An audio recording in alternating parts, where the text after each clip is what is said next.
قل هذه سبيلي أدعو إلى الله على بصيرة أنا ومن اتبعني وسبحان الله وما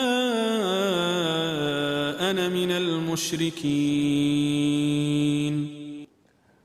بسم الله الرحمن الرحيم. الحمد لله رب العالمين، وصلى الله وسلم وبارك على عبده ورسوله الأمين سيدنا محمد وعلى آله وصحبه أجمعين.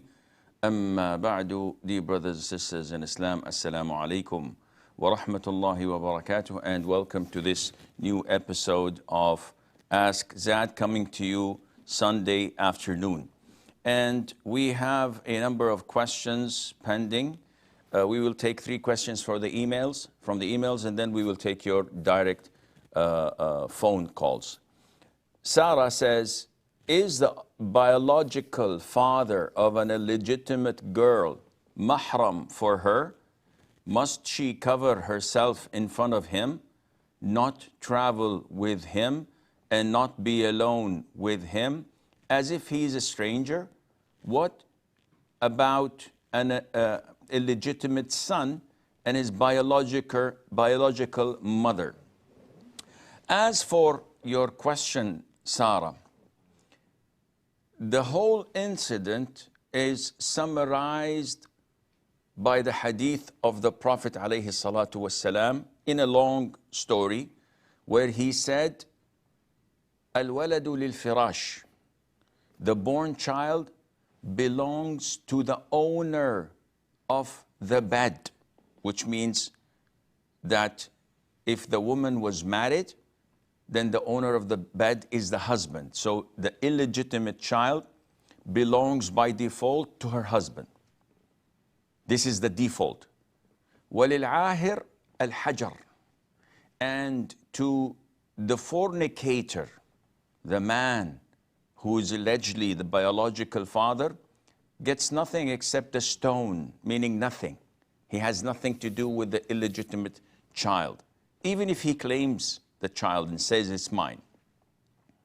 So from this hadith and other evidences, scholars said that if a man fornicated with a woman and she does not have a husband, so she's a single lady, and she conceived and she gave birth to a child, and assuming that the child was a girl, the man is not the father of the girl because it was born out of wedlock, which means that he does not have any responsibilities towards her. She has no responsibilities towards him. His siblings are not her uncles and aunts. His children from a legitimate marriage are not her siblings because there is no relationship, there is no bond between him and her. You may make a DNA test. This doesn't change a thing because this is related to an Islamic ruling, which is whether the marriage was legitimately Islamic or not. Hence, there was no marriage, then there is no relationship between them. Now, having said that, this does not mean that his legitimate son can marry her, because of this incident is in a gray area. And in the story that I told you about, which is long, I could not say it here, the Prophet ﷺ said to Abd ibn Zam'ah, who was claiming his brother, against Sa'd ibn Abi Waqqas, who said to the Prophet ﷺ, may Allah be pleased with him, that his brother fornicated and claimed to be the father of that child, who Abd claims is my brother. He was born in my house and my father was alive, and all of the evidences show that he is my brother. When the Prophet ﷺ said the hadith, he deprived Sa'd's brother from his right in that child. He says, no, you have nothing to do with the child. And he called the child after Abd ibn Zam'a's father. He's his brother. But when the Prophet saw the resemblance of the child to Sa'd's brother, the one who fornicated, the fornicator, he said to his wife, Saudah bin Zam'a, who this child is now legally her brother. His name is exactly like her name, the same father, Zam'a. So the Prophet said to his wife, Saudah, wear the hijab from him. Though he's your brother, technically speaking, but you should not display yourself to him as you do to your brothers and to your mahrams. So from this hadith, we understand that the biological father has no rights over his daughter that was born out of wedlock, no responsibilities, but at the same time, this doesn't mean he can marry her. Now, having said that, it is highly recommended that he's kind to her, that he supports her, that he provides for her, but this is out of kindness, not out of Islamic ruling. As for her second part of the question, what about if an illegitimate son and his biological mother? I think that this is a no-brainer because she is his mother. She's the one who gave birth to him. Whether he was conceived out of wedlock or a legitimate marriage doesn't make any difference because she is the one who gave birth to him, so he is her son. Suha says, how should we do tayammum at home, as mostly nowadays people live in flats and we do not have soil available and our walls and furniture don't have dust on it? The most authentic opinion is that you can perform wudu on anything that is made of earth, clay, soil, sand, pebbles, rocks, mud, dry mud, and what is made out of it. So if you have a wall with concrete or the likes, then you can make tayammum on it. If not, if the wall is painted with paint, and the paint is not from earth, or the likes, or like drapes, or like furniture, if it has dust in it, so if you do this, you can have some dust coming out of it, you can make wudu with that, because dust is from earth. But if it doesn't have dust, it's clean, and it has nothing on it, then you have to go outside and look for some soil, some dirt, some sand in the park or nearby, and you can do tayammum with that, inshallah. Zainab says, and this is the last question, I think, does Islam believe in feminism and equality between the genders? This is a very generic question because in order to answer it, you have to define what do you mean by feminism. If it is simply demanding the rights that Islam has allocated to women, such as in some cultures, they deprive women from the rights of inheritance. In some cultures, they get a woman married against her will. So feminism here demands these rights. Yeah, this is acceptable, but generally speaking, nobody thinks of it this way. Feminism usually is either liberal or extreme. They go to demands of equality. So they would come to Islam and scrap out half of it because it's not logical. Why does a daughter inherits half the son's wealth when the father dies? Why does she get half of it? Why is the blood money, when a murder takes place by mistake or intentionally, is half of a male's blood money? Why doesn't she lead the prayer, give sermons, Why can't she be a ruler? Why can't she be a judge? Why can't she mix with men? This is all not related to Islam. And anyone calling for such things may risk getting out of the fold of Islam. Allah Azza wa Jal, when it comes to equality, Allah Azza wa Jal says in the Quran, وَلَيْسَ الذَّكَرُ كَالْأُنثَى. Male is not like a female. So there's no equality. And whenever women want equality, then they should conceive 1 year and the following year let their husbands conceive. When they oppose, they want equality, they should oppose a man marrying more than one wife, which is mentioned in the Quran and the Sunnah. Well, that would be totally blasphemous. Yeah, you would have exited the fold of Islam 100%. Therefore, this concept of feminism is totally against Islam. And unfortunately, some speakers, women who are Muslims, they address men, they speak to men without any shame, without any bashfulness, and never the companion females, the mother of the believers, have done such a heinous thing. But unfortunately, it's the culture, it's the system, it's when you see something everywhere, you become brainwashed and you fall into such a mistake. May Allah Azza wa Jal preserve the Muslim Ummah. So we will begin taking your questions, inshallah. We have Afia from India. Assalamu alaikum wa rahmatullahi wa barakatuhu. Wa alaikum assalam wa rahmatullahi wa barakatuh. Sheikh, my question is, a sister is asking my friend to lend her some amount of money in dirham so that she will be returning that money in Indian rupees. In actual currency exchange service, it costs, for example, 1 dirham is approximately 20 rupees. But the sister is saying she will be giving 22 rupees per dirham. Is this come under riba? Kindly explain, inshallah. Jazakumullahu khairan. Wa jazakum. We have Ishaq from India. Assalamu alaikum, Sheikh. Wa alaikum assalam wa barakatuh.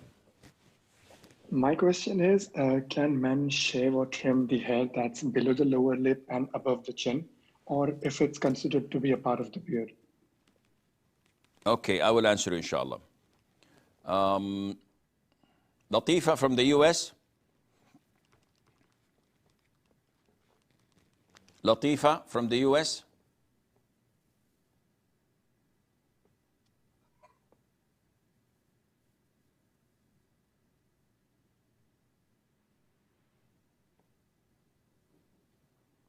Kamil from Saudi.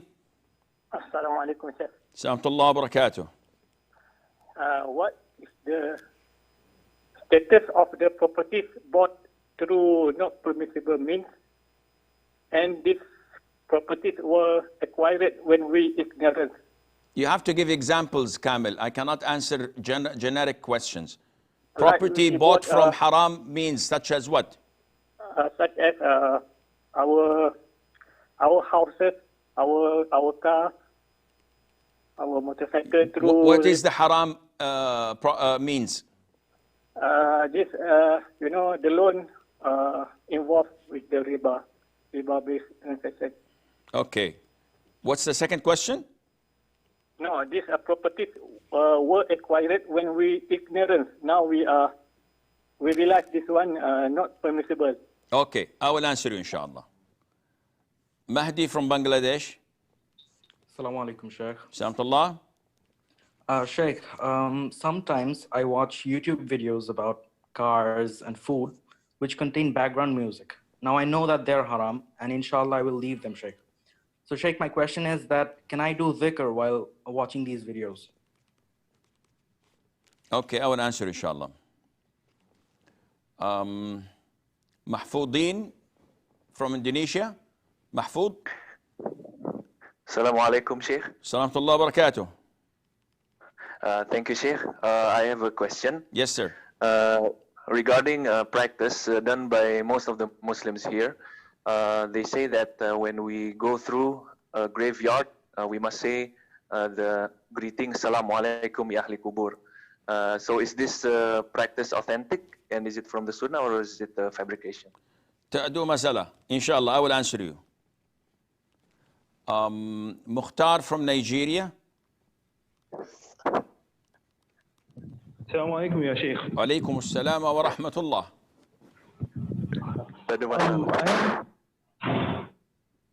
Yes, Mukhtar. Okay, now, please, I would like to know, is it permissible or would the person be rewarded for the sadaqah that is given by a non-Muslim on his behalf? So, for example, if a woman has a child and she passes away, but the child is kafir and he gives something as a waqf on behalf of the mother, would she be rewarded for that?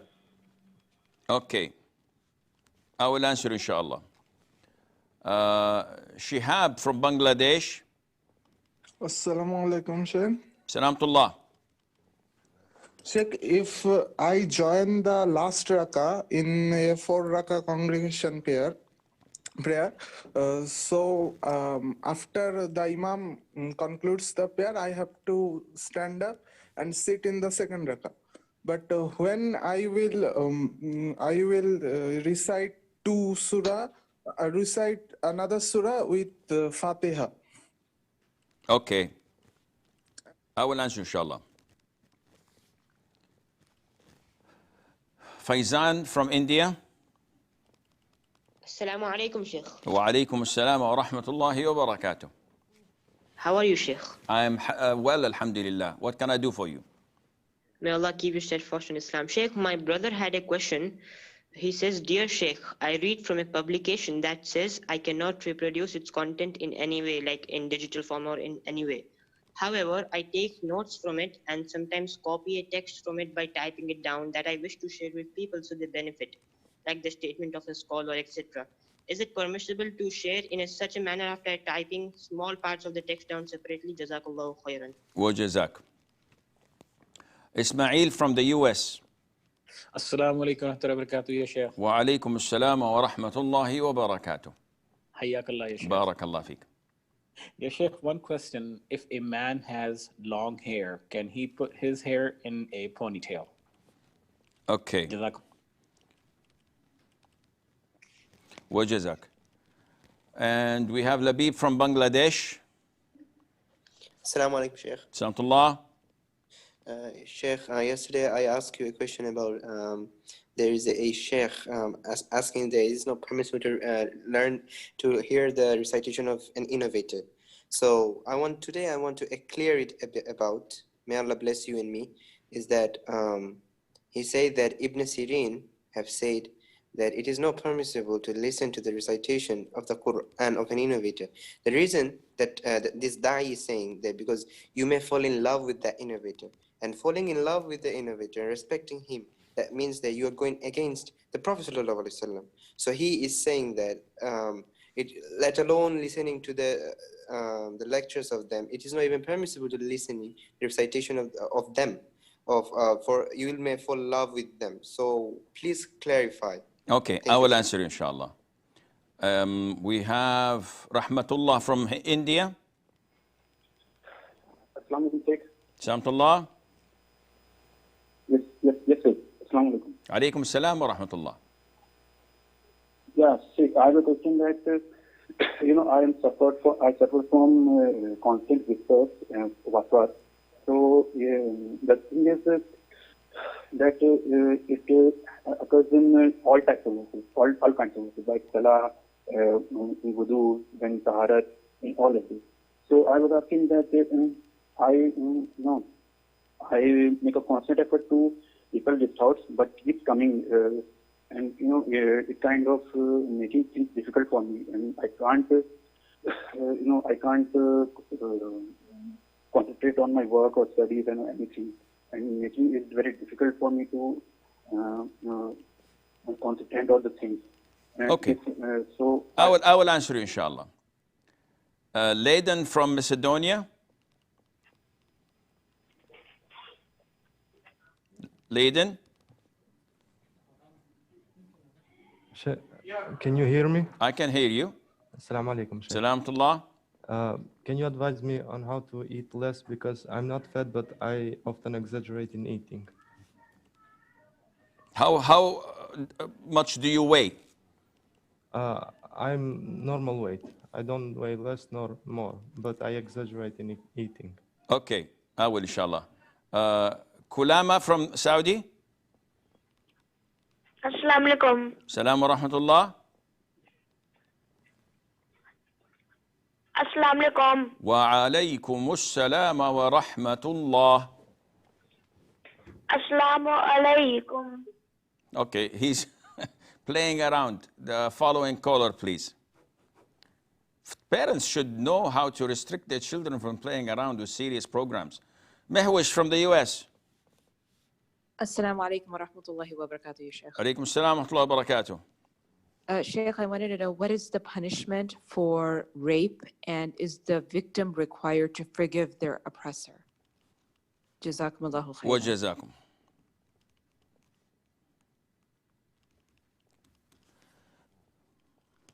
And Muhammad from the Philippines.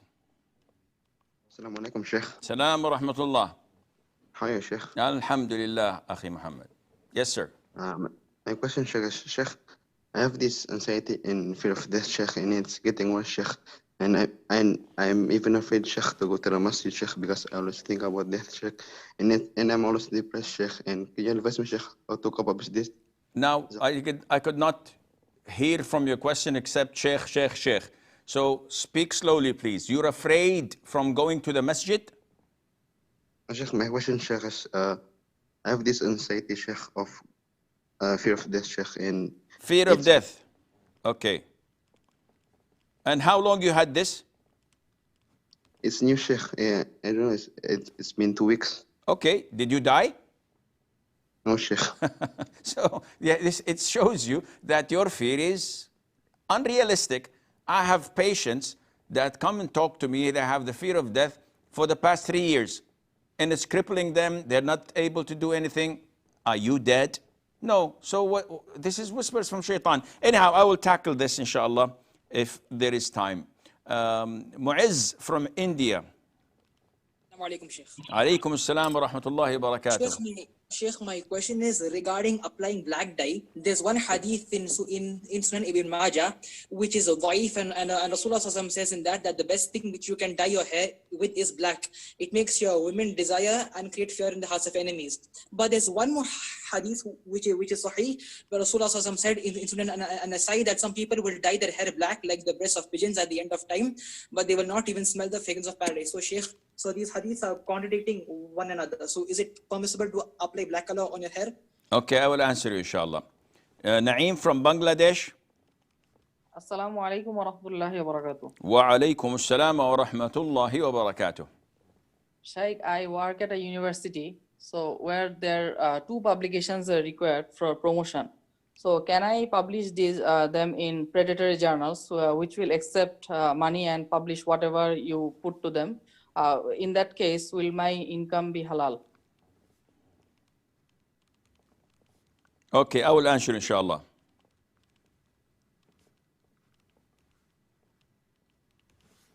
And we have Wajih from Canada. Assalamu alaikum wa rahmatullahi wa barakatuh. Wa alaikum assalam wa rahmatullahi wa barakatuh. So Sheikh, I wanted to ask, is it permissible to eat something like cheese or vegetarian pizza from pizza stores where they use the same oven, but that same oven was also used to bake pizza that had pepperoni or other haram meat on it? Barakallahu feek. Mubaraka feekum. And we have Abdul Aziz from the UK. Yes, Sheikh. Assalamu alaikum wa rahmatullahi wa barakatuh. Wa alaikum assalam wa rahmatullahi wa barakatuh. How are you, Sheikh? I'm doing well, alhamdulillah. What can I do for you, akhi? Alhamdulillah, Sheikh. Alhamdulillah. So, Sheikh, my question is regarding the dua to be recited after the adhan. And so, as you can see from my profile and stuff, like so I'm from the UK, and here in the West, you know, our massages cannot give off loud adhans. So I'm unsure when the call to prayer actually ends, and the precise time or when I can begin reciting the dua for the Messenger, sallallahu alaihi wasallam. So my question here today is is my dua valid if I just recite it as soon as I receive the adhan notification from my phone? Okay, I will answer inshallah. Adib from Bangladesh. Assalamu alaikum, Sheikh. Salam rahmatullah. How are you, Sheikh? I'm fine, alhamdulillah. What can I do for you? Sheikh, my question is regarding a dream. Like I saw a dream. I don't have any knowledge in dream interpretation, Adib. Anything related to halal, haram, I may help and I may not. But dreams, I have no knowledge of it. So I'm afraid I'm not the right person to interpret it. But generally speaking, if the dreams, when you woke up, you were saddened or frightened, this is from shaitan definitely. If it's good and pleasing, then you should only tell it to those who love you, so that when they interpret it to you, it would be good interpretation. I hope this answers you, inshallah. Sadman from Bangladesh. Assalamu alaikum, Sheikh. Salamatullah. My question is, can I pray separately in the masjid while the congregation is going on, or just before the congregation starts if I have an important class to do in the Maghrib? Okay, I will answer, inshallah.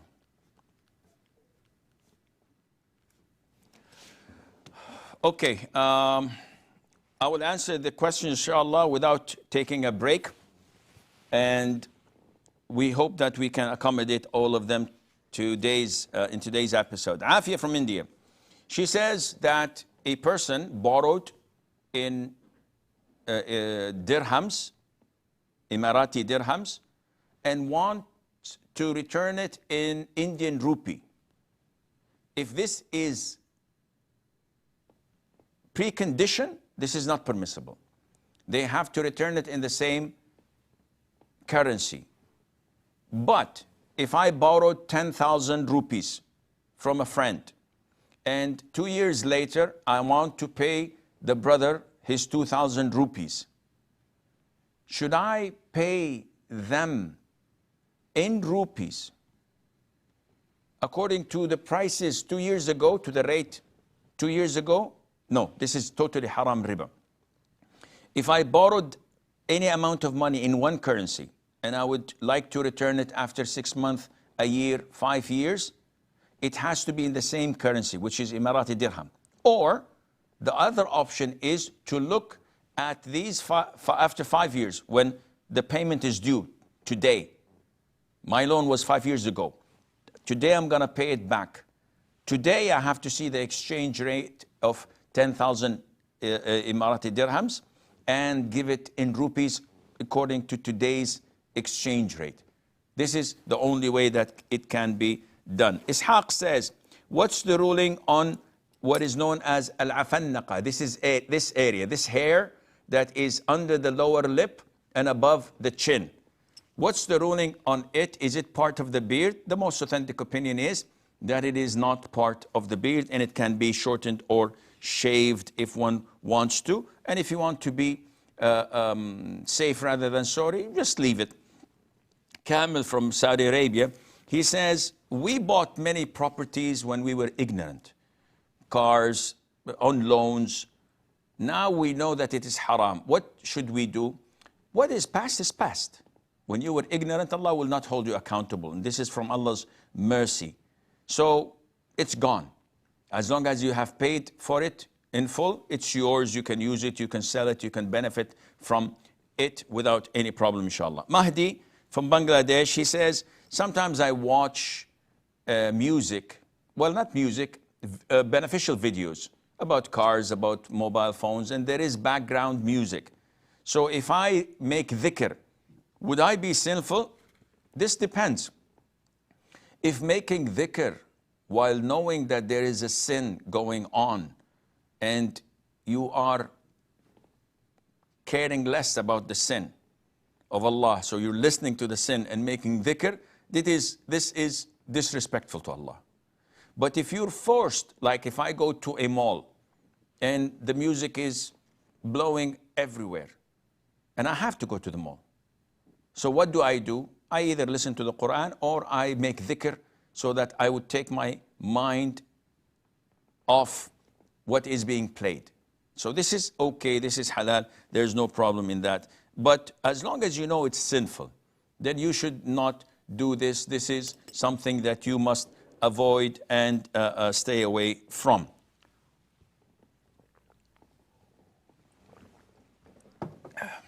So, Mahfoud from Indonesia, he says, what's the ruling on giving salam to the people in a cemetery? This is an authentic sunnah. Whenever the Prophet ﷺ used to enter a cemetery, he used to say, Assalamu alaikum dara qawmin mu'mineen, antum as-sabiquna wa nahnu al-lahiqun, nas'alullaha lana wa lakum al-afiyah.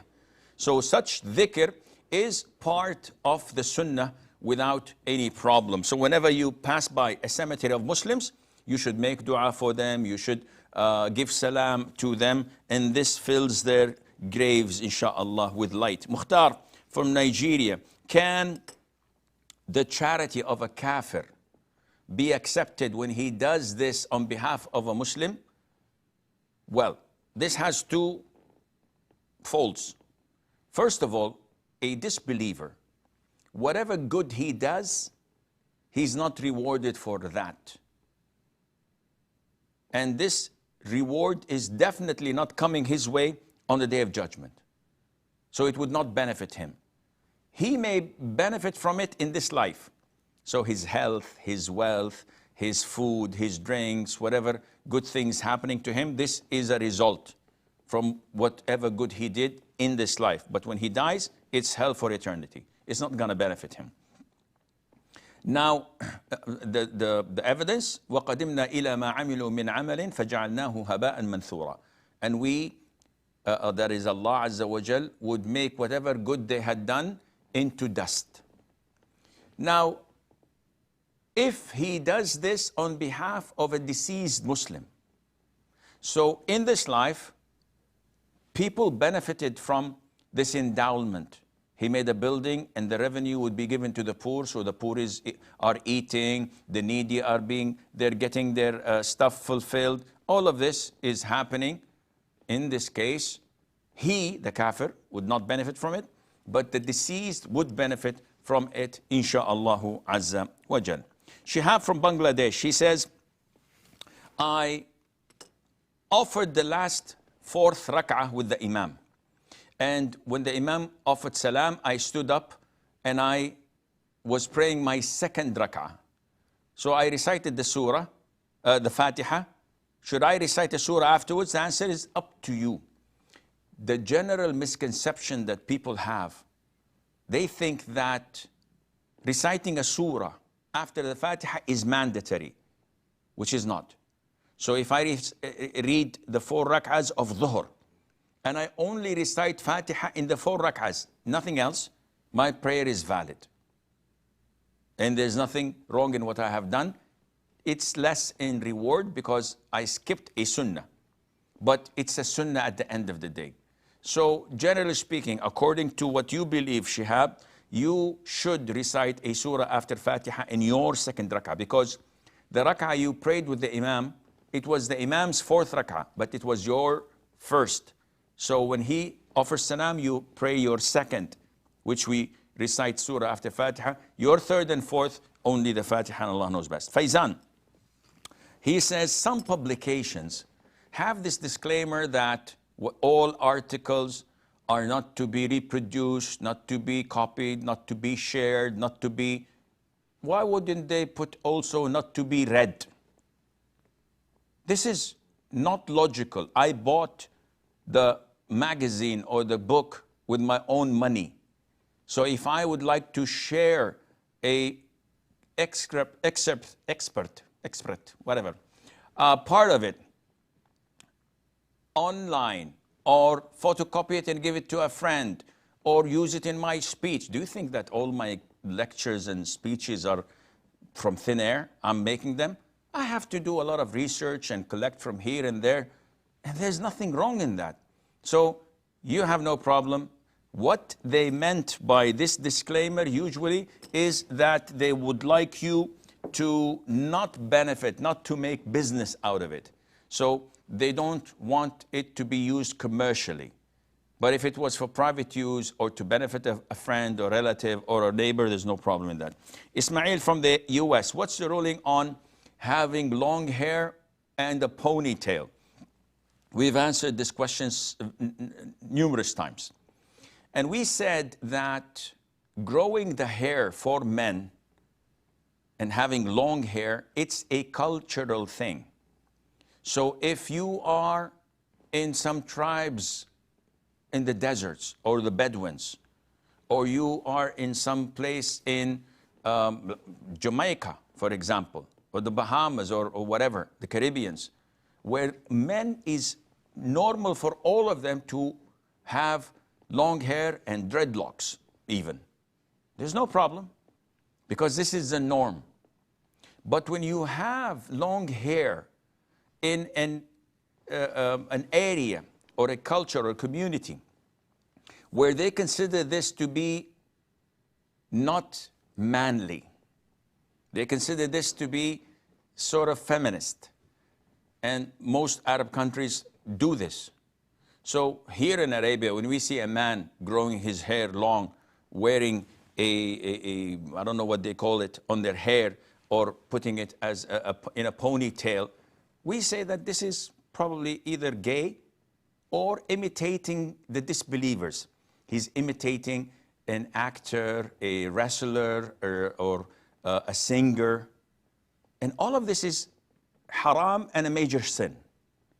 So it depends on the culture. If everybody considers it to be normal, there's no problem in doing that.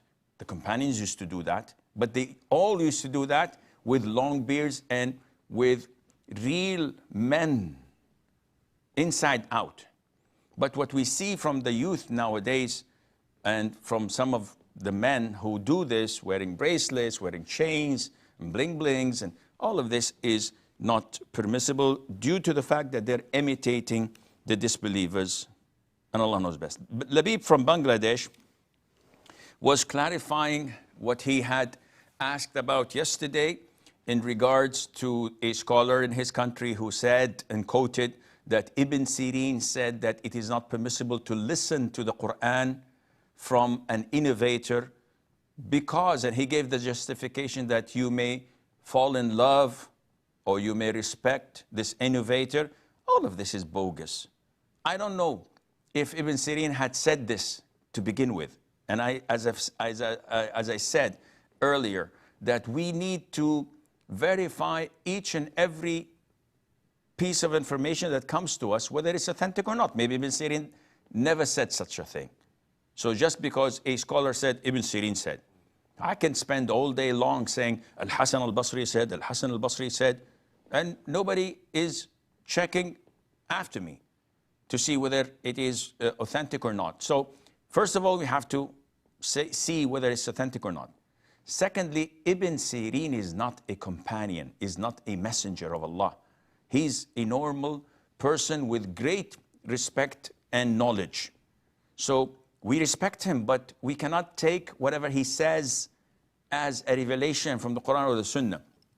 This is his opinion, and he's entitled to his opinion, but there are many other scholars who say that there is nothing wrong in listening and learning from people of innovation if they are experts in their fields and it has nothing to do with their innovation or aqidah. And this is why you would find some of the narrators of the hadith to be people of innovation. Yet the scholars like Bukhari, Muslim, and Ahmad bin Hanbal, etc., accepted their narration because it was not supporting their innovation and they were not known to be liars. So we have to be fair and we have to have an open mind when we hear such things. Some of the brothers, the moment they hear a quote here or there, they abide by it, and this is not a problem. The problem is in the consequences that follow. You should be smart. You should look at the bigger picture. You should look who shared this with that person and who did not. Rahmatullah from India, he has whispers and he cannot concentrate. Akhi, this is a long subject. It needs a counseling session. I cannot give it to you here because I would have to speak for about maybe 8 to 15 minutes and to explain to you how shaitan messes up with your head. Now you cannot concentrate. Who's causing this? Wiswas, Sheikh. Who's causing the wiswas? Shaitan, Sheikh. I cannot think. Wait. What did Allah tell you about shaitan? Allah told you in the Quran that he's your enemy, so take him as an enemy. Allah told you that he intimidates you with his soldiers, so don't fear them and fear Allah. Allah told you that he depresses the believers with private and secret conversations. And Allah told you that he does all of this so that you can be with him in hellfire, to be among his party. So are you believing Allah Azza wa Jal? Of course, Shaykh, I believe Allah. Then why are you listening to shaitan? Because Shaykh, I cannot help it. Then excuse me. Who's opening the door for shaitan, inviting him in? You are. You're not following the sunnah in wudu by repeating it, by excessive use of water, by knowing certainty is there, which I washed my arm, but shaitan is telling me, maybe you missed something. Maybe it's doubtful. Doubt cannot impact certainty. Throw it in the dustbin. Yes, Sheikh, I know, but you are the one who want people to feel pity over you, to feel sorry over you. Oh, the poor thing. He's sick. He has whispers. He has OCD. If you don't stand up and man up and fight, it will destroy not only your prayer and your wudu, it will destroy your whole life. You have to seek help from Allah in your sujood, because he is, that is shaitan, corrupting your heart and your mind and playing with you like children play with a football. But this is in your hands. Leiden from Macedonia, he has normal weight, but he's afraid of excessive eating and being a spendthrift. So he says what to do. Akhi, as long as it is halal food, eat and have no worries. However, you should eat before the limit of being lazy and hibernating. So the Prophet gave us the remedy, alayhi salam, and he says, 1/3 for your food, 1/3 for your drink, and 1/3 for breathing, which is moderation. I don't have it in liters. It differs from one person to the other. But the point is that you don't eat and drink until you are stuffed and can't stand up, can't pray, can't move, and you need to hibernate for about a month or two until you digest. No, this is haram. But enjoying food and eating without being stuffed is no problem. Don't let shaitan mess up with your head. Mehwash says, what is the punishment for rape? And is it recommended that we forgive the rapist? I'll start from the second part of the question. No, it's not recommended to forgive the rapist. He's an oppressor. He has committed a heinous sin, and forgiveness cannot be recommended unless there is a benefit from it, or that the consequence of it would be positive. If someone is used to abusing his teachers at school, and this happens a lot, and he had beaten one of the teachers, all the family, relatives go to the teacher, oh, he's a kid, he's just a teenage, forgive him. And he knows that if he forgives him, he's going to next week beat another teacher. And he's going to break the windows of a third teacher. This person is not to be forgiven. He has to pay for it.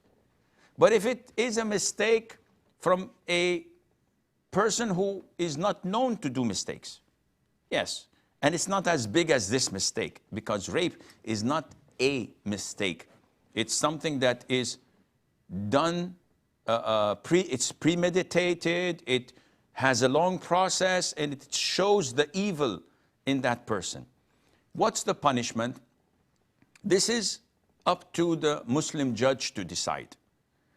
Technically speaking, if the perpetrator was not married, this is considered to be fornication. Forced fornication is worse than consensual fornication. And if it's forced with life-threatening situations, like under the threat of a weapon or killing, then this becomes closer to hiraba. An execution is due. But if it was not any of those, it was only forced fornication, this is punished as fornication, which is flogging 100 lashes if he's unmarried. And if there are no other circumstances that would increase, the judge can put him, in addition to that, like 5 years in jail, whatever the judge sees. And if it was under the threat of death or killing, it can be execution. If he was married or previously married or widowed or divorced, then the punishment is execution on the spot by stoning, and this is the adulterer's punishment in Islam. Muhammad from the Philippines, he's afraid of death. Again, I've answered this, so don't be afraid, akhi. Trust Allah and depend on Him, and don't open your head to shaitan. Mu'izz said about the contradiction of two hadiths concerning dying with black. Akhi, you yourself said that the first hadith is weak. So if it's weak, just get rid of it. You don't even look at it. The other hadith, the second hadith, is totally authentic. And this is the punishment for those who die in black, that they will not find the fragrance of Jannah. Naeem from Bangladesh, he says, the university wants us to publish 2 articles a year to get a promotion. And I know that there are publications that would charge me money if I give them my article, and they will publish it. So can I do that? If it's legal in your country, if it's a normal practice and the university accepts it, it seems that this is permissible. Wajih from Canada says, can I eat vegetarian food that is being cooked in the same stoves or using the same utensils in restaurants that serve pork and haram meat? The answer is no. If the utensils are the same, you cannot eat there. But if it's only the stove or the oven, there's no problem in that. Abdul Aziz from the UK, how does one say the dua after the adhan if there is no masjid near to him? You can't, except in one case, that you call the adhan yourself. So once the alarm is off for the adhan, you give the adhan in your home and then you say the dua afterwards. Adib says, can we pray in the masjid before the congregation if I have a class? This is possible, but not during the congregation. Because if you come before the congregation and pray on your own and leave before the congregation, that would be accepted. But if you're praying during the congregation, everybody looking at you would say that you are a Rafidi, not from Ahl Sunnah, or there's something wrong with your mind. And generally speaking, if you're unable to pray with the congregation, pray at work or pray at the school or pray at home. Don't show them that you are not interested in praying with the congregation like this, because nobody would understand that you have a class afterwards, and Allah Azza wa Jal knows best. This is all the time we have. Until we meet next Saturday between Maghrib and Isha, I leave you fi amanillah. Wassalamu alaikum wa rahmatullahi wa barakatuh. قل هذه سبيلي أدعو